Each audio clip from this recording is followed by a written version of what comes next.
Okay, so this is part 2 of the Eridu Genesis from Sumeria, Iraq. This is from 2,300 years ago, and this would be the forerunner of the story of Noah in the Bible. This is going to be the first rendition of the flood story. And, okay, so what this story talks about is a flood, but there's no mention of one family. There is not one animal of each kind from the earth, two by two. That doesn't exist in this story. There's no mention of how many people. There's not any mention of that the world was overpopulated or that people were being bad. This is not a punishment in this story. An and Enlil, the two gods, are simply done with their term. They decided to clean up with a flood, from what it sounds like, but maybe I'm reading too much into that part. They were impressed by the king Ziusudra and pronounced him guardian over the animals and the seed of man. So here we go. Eridu Genesis, the flood story. Like and subscribe. Thank you so much. That day Nintur wept over her creatures, and holy Inanna was full of grief over their people. But Enki had taken counsel with his heart. An, Enlil, Enki, and Ninhursag had the gods of heaven and earth swear by the names of An and Enlil. At that time Ziusudra was king, and divine purification priest. He fashioned, being a seer, the statue of the god of enthusiasm and stood beside it. As he stood there regularly, day after day, he heard something that was not his imagination.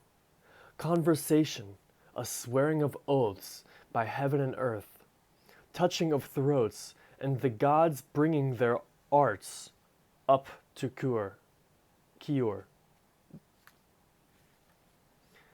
And as Ziusudra stood there beside it, he went on hearing, "Step up to the wall, to my left, and listen. Let me speak a word to you at the wall, and may you grasp what I say. May you heed my advice. By our hand, a flood will engulf the cities, the agricultural lands, and the nation. The decision that mankind is to be destroyed has been made a verdict. A command by the assembly cannot be revoked. An order of An and Enlil is not known ever to be gone against. Their kingship, their term, has been uprooted. They think at this moment. That I say to you. All evil winds, all stormy winds gathered into one, and with them the flood swept over the cities and agricultural lands for 7 days and 7 nights.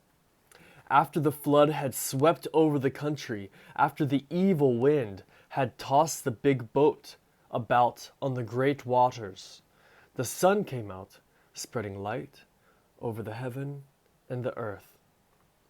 Ziusudra then drilled an opening in the big boat, and the sun, Utu, sent his light upon the interior of the big boat. Ziusudra, being a king, stepped up before Utu, the sun, and kissed the ground. The king butchered oxen, was being lavish with sheep barley cakes, crescents together with. He was crumbling juniper, the pure plant of the mountains. He filled on the fire, and with a clasped to the breast. You here have sworn by the life's breath of heaven, the life's breath of earth, that is allied with you yourself. An and Enlil have sworn by the life's breath of heaven, the life's breath of earth, that he is allied with all of you. He will disembark the small animals that come from the earth. Ziusudra, being king, stepped up before An and Enlil and kissed the ground.